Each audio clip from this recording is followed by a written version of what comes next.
如何檢視收銀報表？第一部分，收銀列表。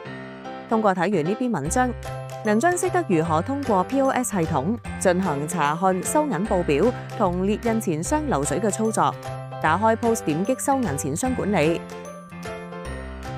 點擊右上角錢箱報表，打開錢箱報表面板。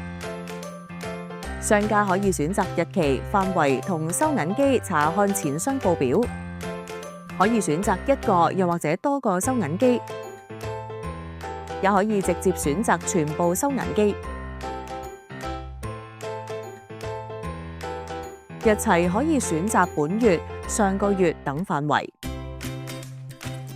也可以選擇最下方嘅自定起始同結束日期。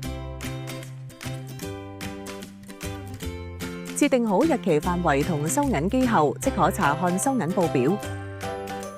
第二部分，列印錢箱流水。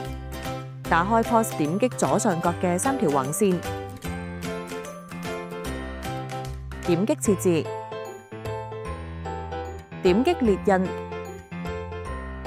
點擊日結報表格式，